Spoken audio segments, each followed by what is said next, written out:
Hey guys, welcome back to my Junmoni housewife blog. কেমন আছো? আশা করি সবাই ভালো আছো আর আমিও অনেক ভালো আছি।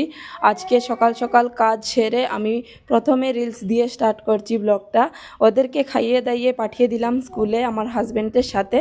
তো হাজব্যান্ড আজকে নিয়ে যাচ্ছে স্কুলে, প্রতিদিন ও নিয়ে যায় না, আমিও নিয়ে যাই, হাজব্যান্ডও নিয়ে যায়, তো পালাপালি হয়ে যায় এইভাবেই। দুজন তো চলে গেল এখন স্কুলে, আর কাজ নেই। বেবি কী করবে, একা একা বোরিং হচ্ছিল, তাই আমি চালিয়ে দিলাম টিভি। ও কার্টুন দেখছে শুয়ে শুয়ে, দেখো কিভাবে মুরব্বির মতন শুয়ে শুয়ে কার্টুন দেখছে। তো আমি ভাবলাম ও কার্টুন দেখুক, আমি এখন যাই অল্প পাঁপড় ভেজে নিই, ওরা আসবে তো আবার ওদেরকে খেতে দিতে হবে। তো আমি রান্না বান্না সেরে সকালেই সেরে নিয়েছিলাম, পুজো রান্না বান্না সব কিছু আমার সকালেই শেষ হয়ে গিয়েছিল। এখন জাস্ট খালি পাঁপড় ভাজাই করে নেব আর হয়ে যাবে। আর পাঁপড়টা হলো আমার ছেলের অনেক প্রিয় খাবার, আলু ভাজি আর পাঁপড়। আলু ভাজি পাঁপড় হলে আর কিছু লাগে না ওর। তারপর চলে গেলাম আমি অঙ্গনবাড়ি স্কুলে, ডেকেছিল ওদেরকে স্কুলে রেখে আমি গিয়েছিলাম। তারপর স্কুল থেকে এসে পড়লাম, আসার সময় একটু ভিডিও করলাম। দেখো ডিমাপুর এইভাবে কিছু গাড়ি চলে, তো আমি ব্রিজ দিয়ে উঠানামা করলাম, কেননা বেবিকে নিয়ে অনেক কষ্ট হয় রাস্তা পার হতে। তারপর অনেক রৌদ্র ছিল আর হেঁটে হেঁটে যাচ্ছিলাম। দেখো প্রচুর গরম ছিল আর আমি ভেবেছিলাম গরমের পরে বৃষ্টি পড়বেই পড়বে।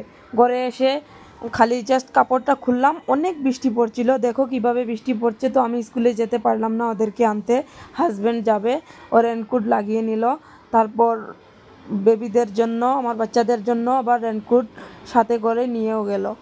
আর এত বৃষ্টি পড়ছে কি বলবো। আর বন্ধুরা দেখো, তখন ও স্কুলে বেরিয়ে গেল, তখন আমার দিমাগে একটা আইডিয়া এসেছিল যে কেননা আমি মোমো বানানোর জন্য সব কিছু রেডি করে নিই। তো আমি রেডি করে রেখেছিলাম। দেখো হাজব্যান্ড মোমো বানাচ্ছে, ও মোমো কিন্তু অনেক টেস্টি বানায়। তারপর আমরা খেয়েও নিলাম, মোমো বানানোর পর খেয়ে নিলাম। খেয়ে নেওয়ার পর দেখো বেবির সাথে কীভাবে খেলু খেলু করছি আমরা সবাই মিলে। বৃষ্টি পড়ছে, কি করব বলো তো, তাই বেবির সাথে আমরা খেলু খেলু করছি। অনেক ভালো লাগে আমার খেলু খেলু করতে, কেননা আমার অনেক ছোটো সময় বিয়ে হয়েছিল, আমি এত একটা খেলতে পারিনি, জীবনের কোনো সুখ দুঃখ আমি পাইনি। আর সুজা স্কুলে ম্যাট্রিক এক্সাম শেষ হয়েছিল, রেজাল্টও আসেনি, বিয়ে হয়ে গেল, তাই আমার এত একটা শখ পুরা হয়নি। তাই দেখো আমি বেবির সাথে অনেক খেলাধুলা করি।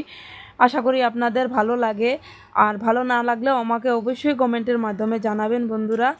আর দেখো ও নতুন নতুন হাঁটা শিখেছে, তো তাই দেখো কিভাবে আমাকে বারবার গাড়িটা এনে এনে দিচ্ছে। ও বারবার, আমি চালিয়ে দিচ্ছি, ও বারবার আমাকে এনে দিচ্ছে।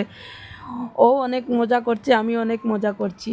তারপর দেখো তো, ওকে দেখে মনে হয় ও কি 9 মাসের বাচ্চা, ওকে দেখে তো মনে হয় বছর খানিক হয়ে গিয়েছে, কিভাবে হাঁটাহুটি করছে না, তাই না বন্ধুরা। তারপর হয়ে গেল সন্ধ্যার টিফিন বানানো। তো সন্ধ্যার টিফিন বানিয়েছি লাল চা বিস্কিট, আরও একটা চটপটা করে চানা বানিয়েছি। দেখো তো, আর ওরা চাটা খাওয়ার পর ওরা টিভি দেখছে। দেখো কিভাবে টিভি দেখছে, একটা তো শুয়ে শুয়ে ভালো মতো দেখছে, যাই হোক, আরেকটা তো দেখো কিভাবে দেখছে পাগলের মতন।